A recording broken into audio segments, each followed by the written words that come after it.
સુધી એમાં 8 કર્મના જે લક્ષણોની વાતો કરતા હતા એમાં ચોથા કર્મની વાત કરવાની હતી આપણે, મોહનીય કર્મને લઈને. એમાં આપણે જોયું હતું કે મોહનીય કર્મ મદિરા સમાન છે અને એમાં આપણે એવી વાત કરતા હતા કે 8 કર્મનો જે દેતા જ બાપતા મોહનીય છે.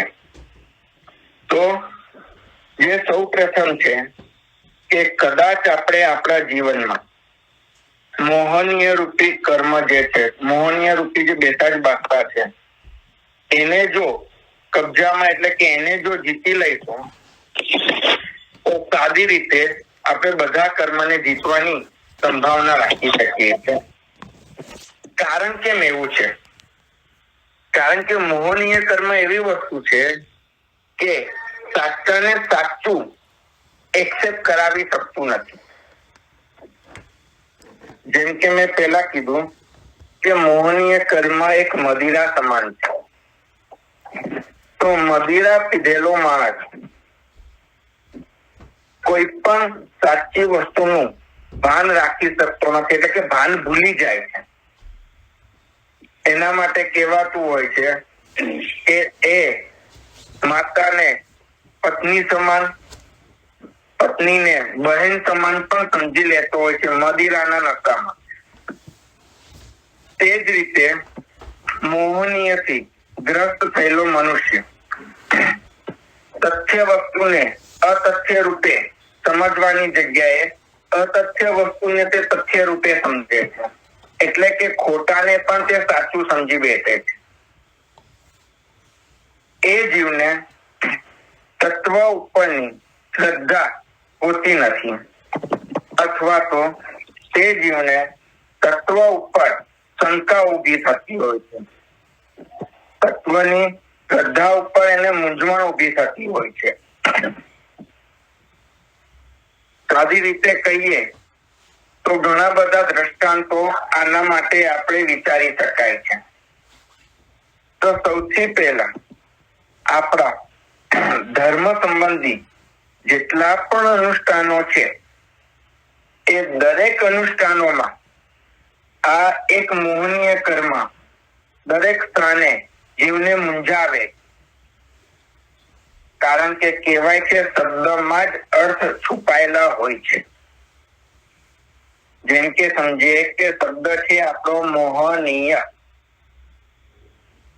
તો તે વસ્તુ સંસ્કૃતમાં જોઈએ તો મુહ ધાતુ ઉપરથી મોહનીય શબ્દ બનાવેલો છે.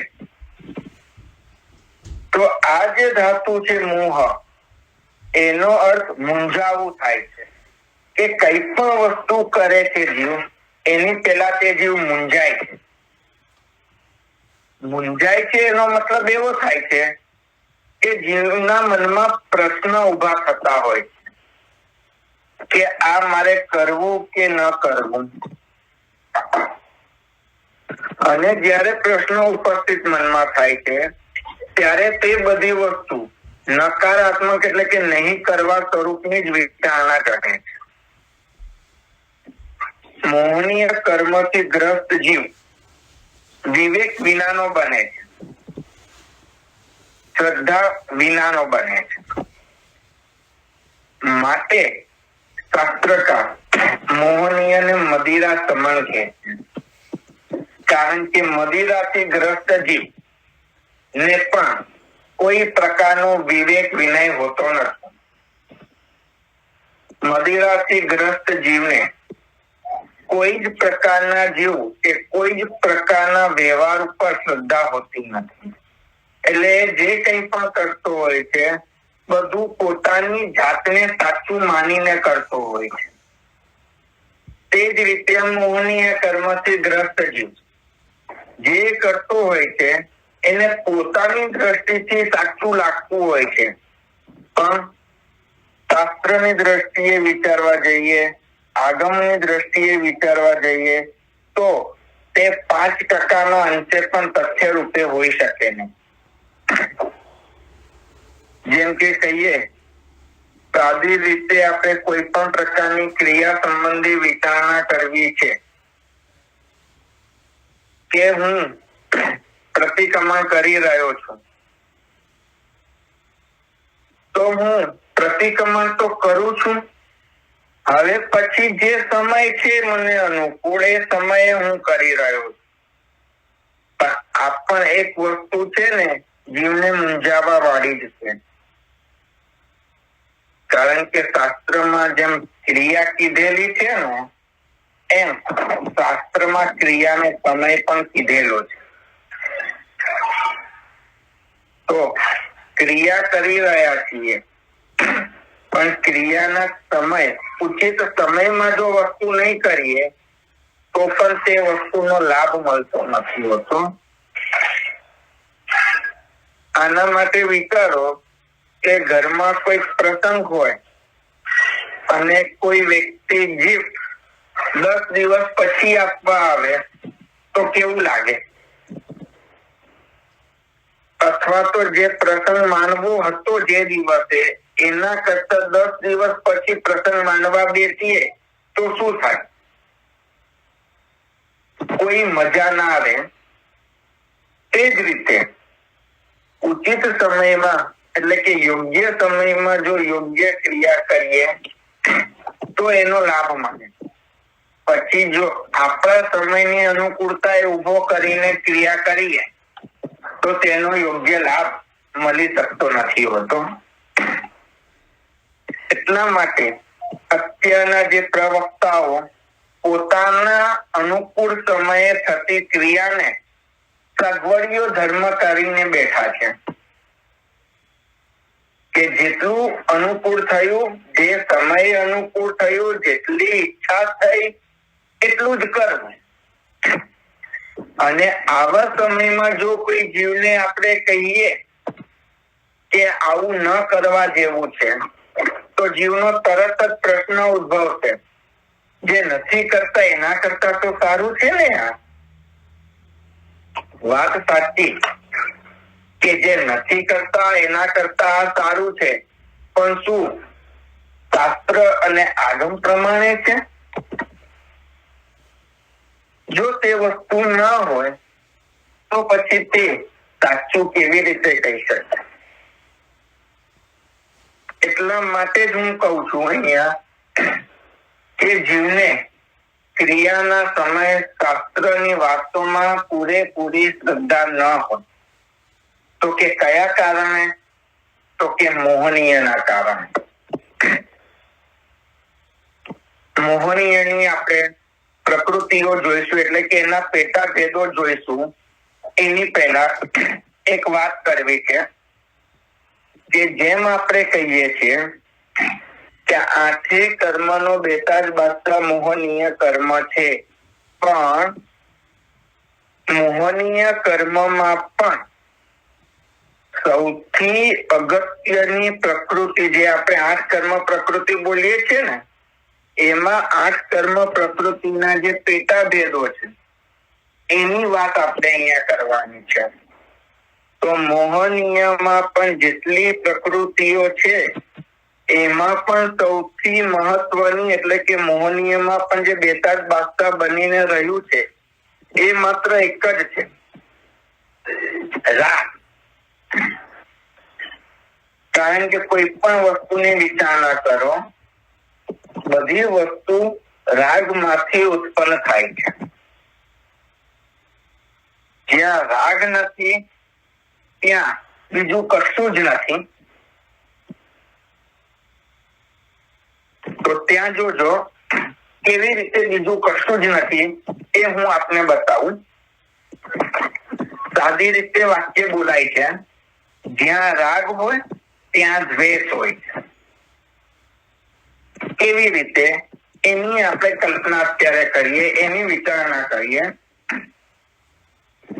વિચારીએ કે ઘરનો કોઈ પરિવારજન સદસ્ય ઘરનો આપણા માટે 2 અપશબ્દ બોલે તો મનમાં દુઃખ થશે. એના માટે કદાચ થોડો ગુસ્સો પણ આવશે. પણ કેમ દુઃખ થયું અને ગુસ્સો આવ્યો, કારણ કે તે આપણા પરિવારજનનો હતો. એની ઉપર આપણે લાગણી ને રાગ હતો અને એવો વ્યક્તિ આપણા માટે બે અપશબ્દ બોલ્યો, માટે દુઃખ થયું, થોડો ક્રોધ આવ્યો અને કદાચ એની ઉપર દ્વેષ ભાવ પણ થયો. પણ એ જ બે અપશબ્દ કોઈ અજાણ્યો માણસ કે કોઈ ગાંડો માણસ બોલીને જતો રહેશે તો તે વખતે એટલો જ ગુસ્સો, એટલું જ દુઃખ થશે ખરી? તો વિચારીએ ને તો કે નહીં થઈ શકે. કારણ કે જે ગાંડો માણસ છે કે અન્ય વ્યક્તિ છે, એના માટે એના ઉપર આપણે કોઈ રાગ સ્નેહ કે લાગણી કશું જ હોતું નથી. એટલે એ બોલી ગયો તો ઠીક છે, કઈ ફરક પણ પડશે નહીં. પણ એવા જ શબ્દ જો ઘરનો વ્યક્તિ કોઈ બોલશે ને તો તરત લાગી આવશે, એટલે કે દુઃખ થઈ જશે. એટલે જ કહેવાય છે કે જ્યાં રાગ છે ત્યાં જ દ્વેષ છે. અને વ્યવહારમાં પણ એટલે જ કીધેલું છે કે જેની ઉપર સૌથી વધારે લાગણી થાય ને એની જ ઉપર સૌથી વધારે ગુસ્સો આવે. એમને ગુસ્સો ના આવે કોઈની ઉપર. આ વસ્તુને છે ને માર્કિંગ કરશો ને આપ પોતે તો વધારે ક્લિયર થશે કે ના આ વસ્તુ રિયાલિટીમાં થાય છે કે નથી થતી. થતી હશે તો કે કોઈ વાંધો નથી, પણ જો આવું નથી થતું તો એની પાછળના પણ કારણો હશે. તો સૌ પ્રથમ આપણે આને વિચારજો, અને ન થતી હોય તો મને જણાવજો, તો હું એની પાછળના પણ કદાચ કોઈ કારણ હોય તો એ કારણને તમારી સમક્ષ રજૂ કરીશ. તો ખ્યાલ આવશે કે રાગ નથી છતાંય દ્વેષ કે ક્રોધ આવ્યો ખરી કે કેમ આવ્યો.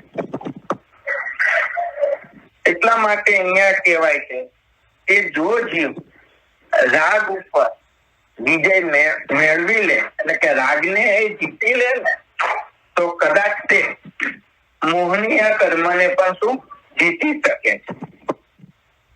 કારણ કે વિચારજો, પ્રભુનું જે નામ આપણે બોલીએ છીએ, પ્રભુ કહીએ, પરમાત્મા કહીએ છીએ કે સાથે સાથે એમને વિતરાગ પણ કહીએ, તો જે આ શબ્દ આપણે બોલીએ છીએ વિતરાગ, તો આ વિતરાગનો મતલબ શું છે? તો કહેવાય છે કે જેમનામાંથી રાગ સંપૂર્ણપણે જતો રહ્યો છે એવા દ્વેષાત્મા, જેમને આપણે વિતરાગનું વિરોધ આપીએ છીએ. વિચારો ત્યાં વિતરાગ જ કહીએ છીએ. વિત દ્વેષ, વિત ક્રોધ, વિત માન એવા કોઈ જ રીતે પ્રભુના નામને આપણે ઉલ્લેખ કરતા નથી હોતા. માત્ર વિતરાગ શબ્દથી જ આપણે ઉલ્લેખ કરીએ.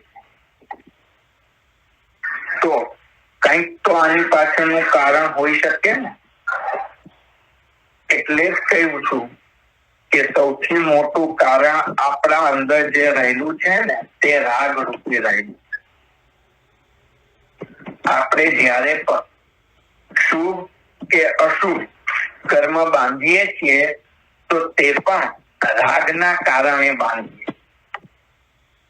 મુખ્યતઃ લગભગ સુધી બધા કાર્યમાં રાગ હશે, લગભગ સુધી કહું છું. કારણ કે ઘણી વખત આપણા મનમાં એવું વિચાર આવે છે કે આ કરવા પૂરતું કરું છું તો મારો રાગ આમાં ક્યાંથી હશે. તો પણ આવું જયારે આપણે વાક્ય બોલીએ છીએ કે કરવા પૂરતું કરું છું, ત્યાં પણ વિચારજો કે આંતરિક તો રાગ ત્યાં પણ દેખાશે, પણ ત્યાં સૂક્ષ્મ બુદ્ધિથી એટલે કે એકદમ ડીપમાં જઈને વિચારશો ને તો ખ્યાલ આવશે કે આવા વાક્યમાં કે કરવા પૂરતું કરું છું એવા વાક્યમાં પણ થોડોક રાગ તો દેખાતો જ હોય છે. હવે રાગ કહીશું, એ કાર્ય ઉપરની ઈચ્છા કહીશું, એ કાર્યની પાછળનો કોઈક લાભ કહીશું. સ્ટેપ બાય સ્ટેપ શબ્દ છે, બીજું કશું નથી. તો અહીંયા વિચારજો કે આપણી જે જીવનશૈલી છે એ જીવનશૈલીની દરેક ક્રિયામાં મોહનીય તો શું છે, તો છુપાયેલો દેખાય જ છે. એટલે જ મેં કાલે કીધેલું હતું કે આપણા આખા જીવન શૈલીમાં મોહનીય એવો ગૂંથાઈ ગયેલો છે કે કાઢવો થોડોક અઘરો છે.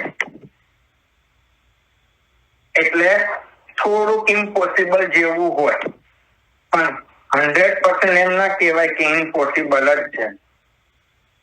મહેનત કરીએ તો બધું પોસિબલ બની શકે છે. તો એવા સ્વરૂપની જ વિચારણા મોહનીયના સ્વરૂપમાં આગળ જઈશું ત્યારે બાકીની વિચારણા બતાવીશું. પણ આ જે અત્યારે વાત કરી આપણે કે જે આપણે મોહનીય કર્મને મદિરા સમાન જે કીધું એ આના કારણે કીધેલું છે. અને મોહનીય કર્મના કારણે વિતરાગતા નામનો ગુણ રોકાય છે. કારણ કે હું હમણાં જ બોલી ગયો કે મોહનીયમાં છે ને સૌથી મુખ્ય રાગ હતો, અને મોહનીય કર્મ જ્યાં સુધી આત્મામાં છે ત્યાં સુધી વિતરાગતા નામનો ગુણ પ્રગટ થઈ શકશે નહીં. આ વાત થઈ આપણા ચોથા મોહનીય કર્મ સંબંધ. હવે છે આપણું પાંચમું કર્મ, આયુષ્ય કર્મ. તો આયુષ્ય કર્મને આપણે બેડી સમાન કીધેલું છે. તો વિચારીએ કે આયુષ્ય બેડી સમાન કેવી રીતે છે. તો સાદી રીતે એમ પેલા કલ્પના કરીએ કે આયુષ્ય આપણા જે 4 પ્રકારના છે, મનુષ્ય આયુષ્ય, દેવ આયુષ્ય, નરક આયુષ્ય અને તિર્યક આયુષ્ય. તો આ જે આપણા 4 પ્રકારના આયુષ્ય છે એ 4 પ્રકારના જે આપણા આયુષ્ય કહેવાય તો કે બેડી સમાન કીધેલા છે. કારણ કે કહેવાય કે જ્યાં સુધી આપણું આયુષ્ય પરિપૂર્ણ ન થાય ત્યાં સુધી એ ભવમાંથી આપણે છૂટી શકતા નથી હોતા. પછી તે આયુષ્ય 50 વર્ષનું હોય, 500 વર્ષનું હોય, કે પછી સાગરો પંપનું હોય કે પલ્યો પંપનું હોય. જે ભવમાં ગયા છીએ એ ભવનું જેટલું આયુષ્ય હશે એ આયુષ્ય પૂરેપૂરું પૂર્ણ કરવું જ પડશે. કેવી રીતે? તો કહેવાય કે જે રીતે જીવને સજા આપવામાં આવે, જેલની સજા કોઈ ફટકારવામાં આવે, 5 વર્ષની હોય, 10 વર્ષની હોય કે 20 વર્ષની હોય, જો એને સજા ફટકારવામાં આવે તો એને એટલો સમય જેલમાં પસાર કરવો જ પડે છે. તો હવે એમાં આપણે વિચારીએ કે આ જે આપણા 4 ભાવો છે એની કલ્પનાથી આપણે આ બેડી સમાન એટલે કે જેલમાં બાંધેલા જીવના બેડી સમાન કેવી રીતે છે. તો વિચારો કે નરકનો જીવ છે, એને નરકમાં કેટલા બધા ઉપદ્રવો થતા હોય છે. તે જ રીતે જો કોઈ આતંકવાદી સમાન જીવ હાથમાં આવે પોલીસના તો કેવી રીતે 3rd ડિગ્રી આપતા હોય છે. 5 વર્ષની કેદ હોય કે 15 વર્ષની કેદ હોય, જ્યાં સુધી બધું સાચું ના બોલી દે ત્યાં સુધી જે રીતે પોલીસ એ વ્યક્તિને 3rd ડિગ્રી આપતા હોય છે, તે જ રીતે નરકના જીવોને તે નરકના પરમાધામીઓ એમને 3rd ડિગ્રી આપે છે. નરકના જીવોને ઈચ્છા હોય કે હું મરી જાઉં તો પણ તે મરી શકતા નથી હોતા. એ જ રીતે જેલમાં રહેલા આતંકવાદીને ઈચ્છા થાય કે હું મરું, પણ એ ત્યાં મરશે પણ કેવી રીતે? એટલે એક દ્રષ્ટિથી એમ કહેવાય કે જેલમાં રહેલા વ્યક્તિને જેમ 3rd ડિગ્રી અપાય છે, એ રીતે નરકનું આયુષ્ય કંઈક એના સમાન જ વિચારી શકાય. સાથે સાથે હવે આગળ વિચારીએ તો સીધી વાત કરીએ કે દેવગતિની. એ વાત કઈક એવી છે કે આપને સજા થઈ હોય કે જેમ કે કહેવાય કે 10 કે 15 વર્ષની સજા થઈ, પણ તે જગ્યા એવી હતી આપણા માટે કે છે જે પણ મોટા રાજનીતિ સમાન છીએ આપણે વ્યક્તિ, એટલે જેલમાં બધી જ સુવિધા છે આપણા માટે.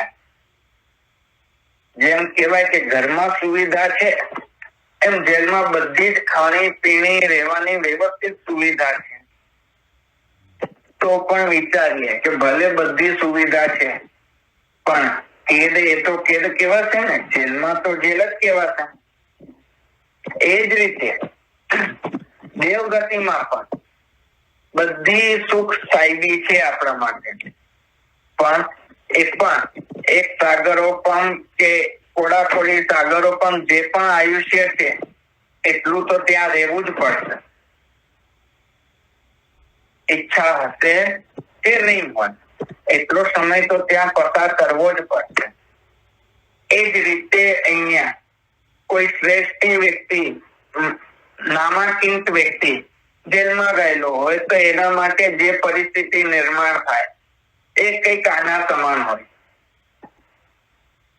જેના માટે મેં વચ્ચે પણ આપને કીધેલું હતું કે જીવને પિત્તળ ની બેડીથી બાંધીએ કે સોનાની બેડીથી બાંધીએ, કેદ એ કેદ કહેવાશે. એ રીતે જીવને નરકમાં મોકલેલા હોઈશું કે દેવમાં મોકલેલા હોઈશું, આયુષ્યનું કેદ એ કેદ સમાન, જેલ એ જેલ સમાન જ દેખાશે. ફરક કશું નથી હોતો, ખાલી એક જીવની મેન્ટાલિટી હોય છે. કોઈક જીવ એટલું વિચારે છે કે નરકના આટલા દુઃખોમાંથી તો બચ્યા, પણ જે જીવને સાચું જ્ઞાન છે એ જીવ તો છેવટે એમ જ વિચારે છે કે ભલે હું દેવગતિમાં છું, પણ સૌથી મોટા જન્મ મરણના દુઃખોથી તો હજી હું છૂટ્યો જ નથી. જ્યારે હું જન્મ મરણના દુઃખોમાંથી છૂટીશ એટલે કે મારો હવે કોઈ પણ પછીના ભવનું આયુષ્ય ના બંધાય, આયુષ્ય મારું તૂટી જાય, ત્યારે જ મને સાચો આનંદ થશે. એ જ રીતે સોનાની બેડીથી બાંધેલા માણસના મનમાં આ જ વિચાર આવે કે ભલે સોનાની બેડી છે, પણ હું આ બેડીથી છૂટી જાઉં, હું આઝાદ થઉં. એવી જેમ જીવ વિચારણા કરે છે, એમ જે જીવને સાચું જ્ઞાન છે, સાચો ધર્મ ઉતર્યો છે, એ જીવ આ રીતે આયુષ્ય એટલે કે જન્મ મરણ રૂપિયા જે ઝંઝાળ છે એમાંથી છૂટવાની વિચારણા કરે. માટે આયુષ્ય કર્મને બેડી સમાન કીધું. પછી આગળ વાત કરતા વિચારીએ કે નામ કર્મ. એની પહેલા આયુષ્ય કર્મ જે છે કયા ગુણને ઢાંકે છે, તો કહેવાય અક્ષય સ્થિતિ નામના ગુણને તે ઢાંકે. તો એના માટે આપણે વિચારીએ અક્ષય સ્થિતિ એટલે શું? અક્ષય, આમાં જ જવાબમાં વિચારીએ, અશબ્દને છોડીએ પેલા. અક્ષય એટલે કે ના, અક્ષય એટલે કે જેનો નાશ નથી થતો તેવી સ્થિતિ. કારણ કે કહીએ ને કે મોક્ષમાં ગયા પછી કોઈ પ્રકારનો નાશ કે નષ્ટતા છે નહીં. ત્યાં ગયા પછી એવું નથી વિચારાતું કે જેમ કે આપણે કહીએ ને કે અત્યારે મનુષ્ય ભાવ છે તો વધારેમાં વધારે 100 વર્ષનું આયુષ્યની સ્થિતિ છે. દેવ છે તો વધારેમાં વધારે 33 કોડાકોડી સાગરો પંપનું આયુષ્યની સ્થિતિ છે. પણ મોક્ષ છે ને એમાં તો કોઈ પ્રકારની સ્થિતિ જ નથી. અનંત કાળ સુધી ત્યાંનું ત્યાં જ રહેવાનું છે. એટલે કે જીવને હવે કોઈ સ્થિતિનો નાશ કરવાનો નથી. માટે એ મોક્ષની સ્થિતિને આપણે અક્ષય સ્થિતિ પણ કહીએ છીએ.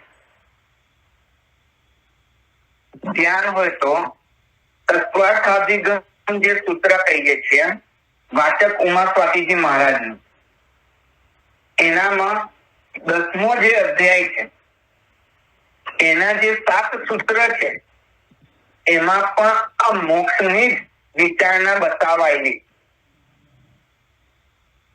સૂત્ર માત્ર 7 જ છે, પણ એની ઊંડાણમાં વિચારણા કરવા જઈએ ને તો એનો અંત, એનો વિવરણનો અંત આવી જ ના શકે. કારણ કે મોક્ષનું સ્વરૂપ ત્યાં બતાવાય. મોક્ષના સ્વરૂપની જેટલી પણ કલ્પના કરીએ, જેટલા પણ દ્રષ્ટાંતો દઈએ કે જેટલી પણ ઉપમા આપીએ, બધું ઓછું જ પડશે. માટે જ કહું છું કે ત્યાં જે સ્થિતિ છે અક્ષય સ્થિતિ છે. કારણ કે શરૂઆતથી કહેતો આવું ત્યાં અનંત જ્ઞાન છે, અનંત દર્શન છે, અવ્યબાદ સુખ છે, ત્યાં વિતરાગતા છે અને ત્યાં હવે અક્ષય સ્થિતિ. જેમ જેમ આપણે આપણા આ 8 કર્મને તોડતા જઈશું તેમ તેમ મોક્ષની પ્રાપ્તિ માટેના એક ગુણો આપને આવતા જશે.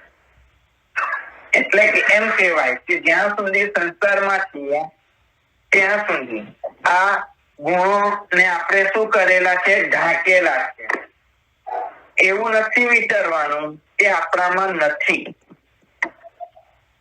ઢંકાયેલી વસ્તુ છે, એ જેનાથી ઢંકાયેલું છે એ વસ્તુને હટાવી દઈશું ને તો તે વસ્તુ તરત પ્રગટ થઈ જશે.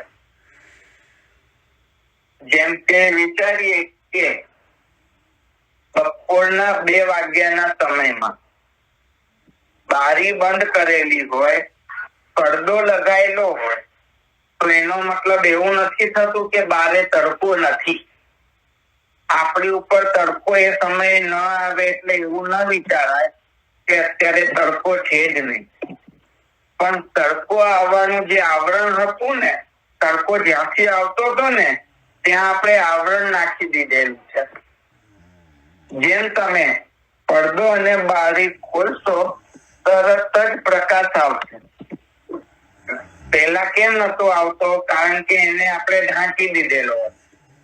એ જ રીતે અત્યારે આપણા આત્મામાં બધું જ રહેલું છે, પણ ખબર કેમ નથી પડતી? તો કે આ આપણા કર્મથી આપણે એ વસ્તુને શું કરી દીધેલી છે? ઢાંકી દીધેલી. માટે એનો વિશિષ્ટ બોધ આપને થતો નથી. એટલે હવે એ ઢાંકેલી વસ્તુને આપણે શું કરવાની છે?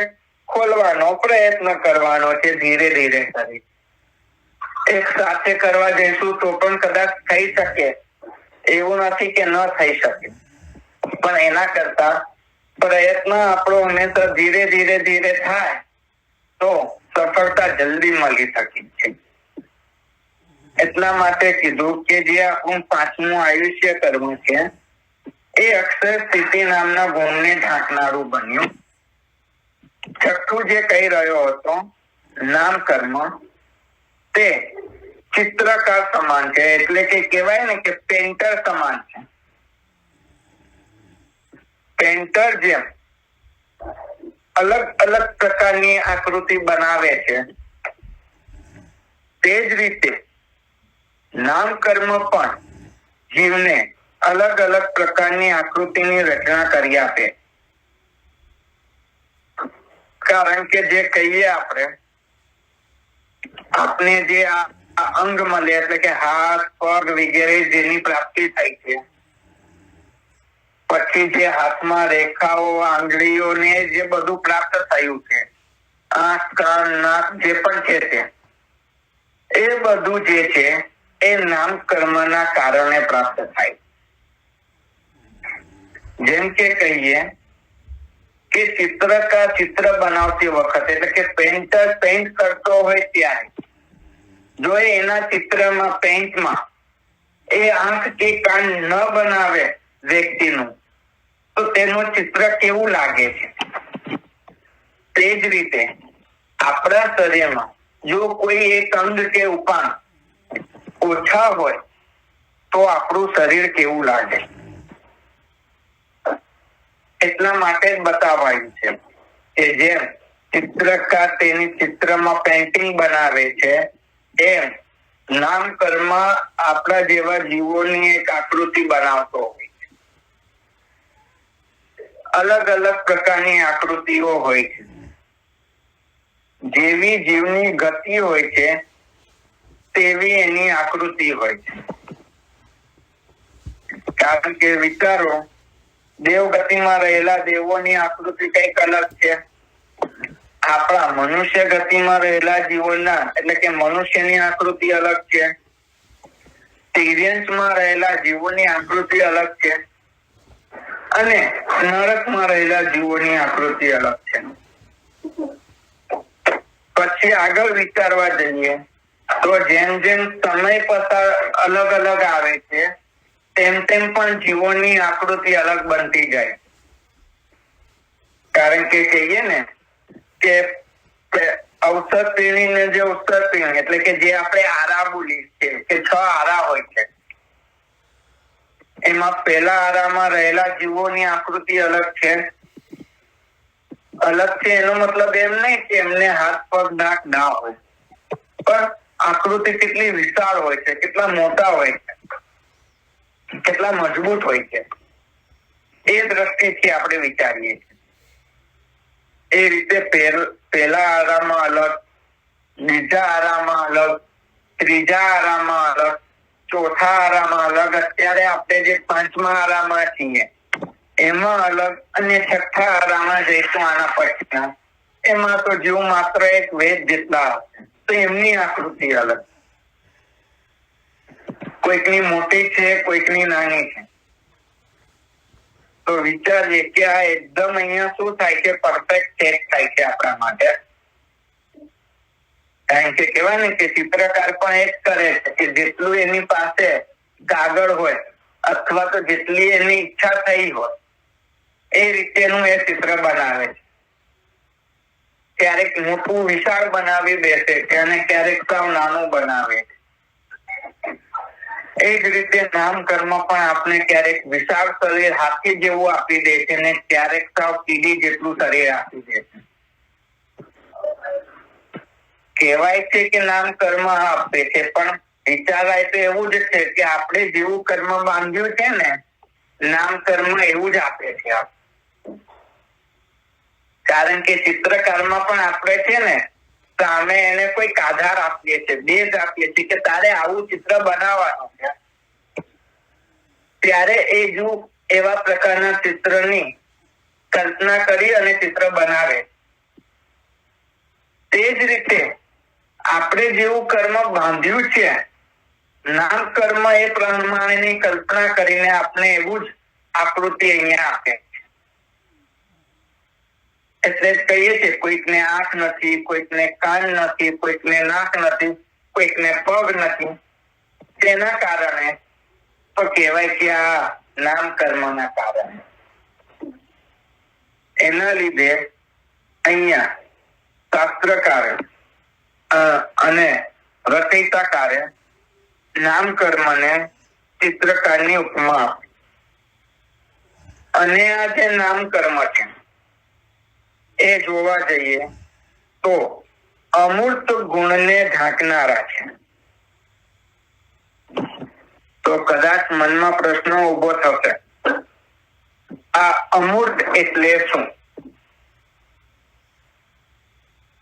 બરાબર. તો હવે આના માટે આપણે એક સાદા શબ્દની વિચારણા કરી લઈએ. એક દ્રષ્ટિથી ખાલી એમ કહું કે મૂળ એનો મતલબ કે દેખીતી વસ્તુ, જે દેખાય છે. અમૂળ એટલે કે જે દેખાતું નથી. તો આ જે નામ કર્મ છે એ આપણા અમૂર્ત એટલે કે અદૃશ્ય નામના ગુણને ઢાંકનારો છે. કારણ કે કહેવાય ને આપણે કે જીવ જે દેખાય ક્યારે, આપણા મનુષ્ય વગેરે જીવને શરીર હોય તો દેખાય, પણ સિદ્ધનો આત્મા તો અશરીરી કહે છે. કારણ કે જે મેં વાત હમણાં કરી ને કે વાચક ઉમા શાસ્ત્રીજી મહારાજે તત્વાક્ષાધિગમ સૂત્રના 10મા અધ્યાયમાં જે વાત કરી એમાં સિદ્ધના જીવોને એમણે અશરીરી રૂપે બતાવ્યા છે. હવે જો એ સિદ્ધના જીવને શરીર જ નથી તો પછી તે જીવ દેખાશે કેવી રીતે? એટલા માટે એ સિદ્ધ આત્માને, મોક્ષમાં રહેલા આત્મા અમૂર્ત નામના ગુણ વાળા કહેવાય. અને આપણા જેવા જે જીવ છે તે મૂર્ત છે. માટે કહેવાય કે આ નામ કર્મ છે એ અમૂર્ત ગુણને ઢાંકનારું વિચારાય. હવે બે વસ્તુ બાકી રહી છે આપણે, ગોત્ર કર્મ અને અંતરાય કર્મ. એની વાત હવે આપણે પછી એટલે કે આવતા સેશનમાં કરશું. જય જીનેન્દ્ર.